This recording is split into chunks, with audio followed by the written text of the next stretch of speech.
High বন্ধুরা, আপনারা কেমন আছেন? আমরা তো ভালো আছি আর আশা করি আপনারাও ভালো আছেন। তো আজকে আমি নতুন রেসিপি নিয়ে চলে এলাম। তো দেখুন, আমি আজ চিকেন রান্না করব। তো চিকেন আমি নিয়ে নিয়েছি, ডুমো ডুমো করে আলু কেটে নিয়েছি, পেঁয়াজ কুচি নিয়েছি, টমেটো কুচি নিয়েছি আর আদা রসুন বাটবো, তার মধ্যে কাঁচা লঙ্কা আমি বেটে নেব। তো চলুন আমি কিভাবে রান্না করে থাকি আপনাদের সাথে শেয়ার করব, আপনারা দেখতে থাকুন। কড়াই বসিয়ে দিয়েছি, এবার তেল দিয়ে দেবো।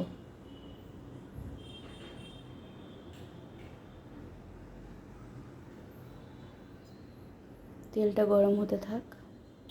তেল গরম হয়ে গেছে, এর মধ্যে দিয়ে দেবো হলুদ গুঁড়ো।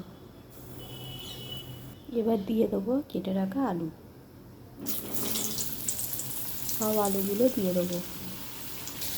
সব আলুগুলো দিয়ে দিয়েছি, লাল লাল করে ভেজে নেব।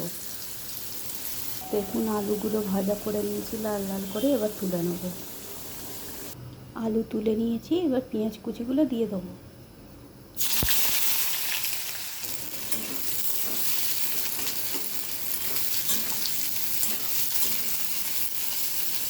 পেঁয়াজটাও ভালো করে ভেজে নেব। পেঁয়াজটা দেখুন ভালো করে ভেজে নিয়েছি, এবার এর মধ্যে এক এক করে মশলা দিয়ে দেবো। আদা রসুন বাটা দিয়ে দেবো, দিয়ে দেবো টমেটো কুচি। এর মধ্যে কিন্তু আদা রসুন বাটার মধ্যে কাঁচা লঙ্কা বাটা আছে।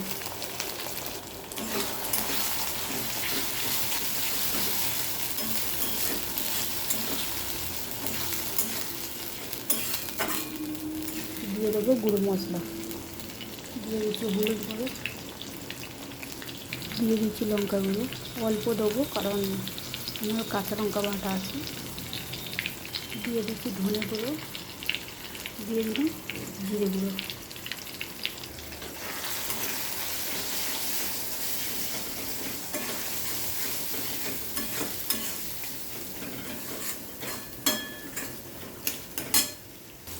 ভালো করে কষে নেব।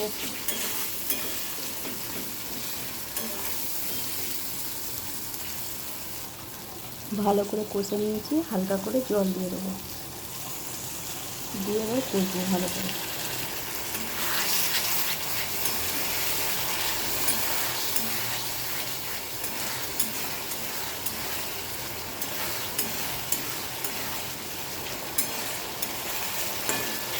জলটা দিয়েছি, এবার ভালো করে কষে নেব।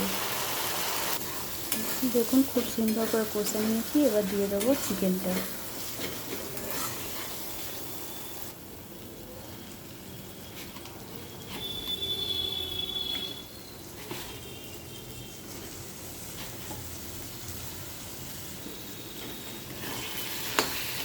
এবার চিকেনটা দিয়ে ভালো করে কষবো।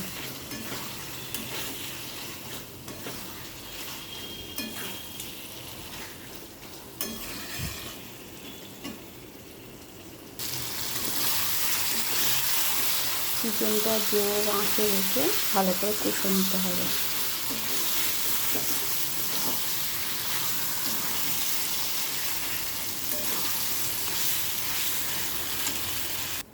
এবার দিয়ে দেবো পরিমাণ মতো নুন। আমি নুনটা পরে দিয়ে থাকি, কারণ আগে নুনটা দিলে না মাংসটা তাড়াতাড়ি ঘেঁটে যায়, সেই হিসাবে এখন দিলাম।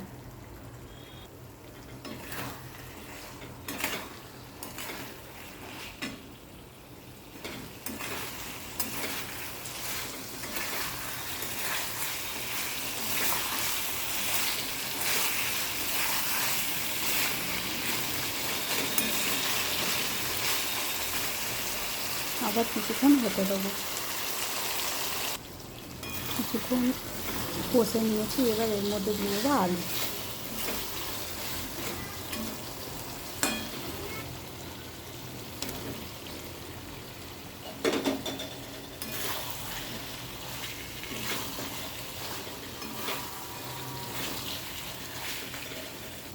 ভালো করে নেড়ে নিয়েছি, কষে নিয়েছি আলুগুলো দিয়ে।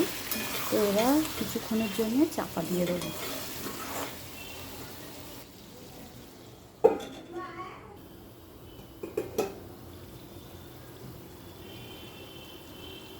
চাপা দেওয়ার পর কিন্তু দুবার নেড়ে দিয়েছিলাম, না হলে এটা তলায় লেগে যেত।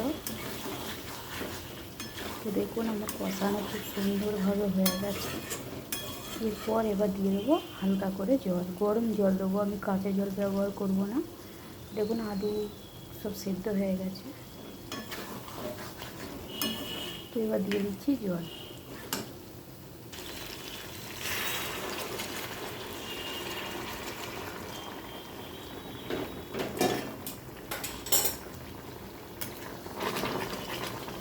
যেহেতু তোমার সব সেদ্ধ হয়ে গেছে, আমি অল্পই জল দেবো, আমি বেশি জল দেবো না।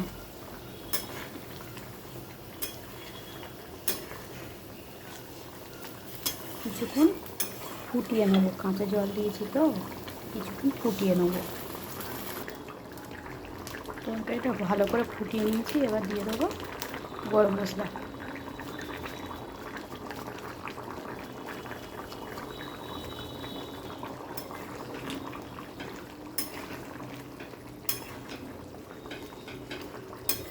এবার নামিয়ে দেবো।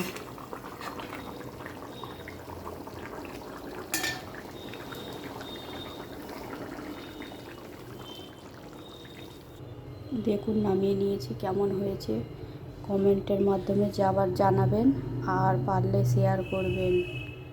তো আজকের মতন এই পর্যন্ত, পরে আবার অন্য কোনো রেসিপি নিয়ে আবার আসবো। তো আজকের মতো বাই।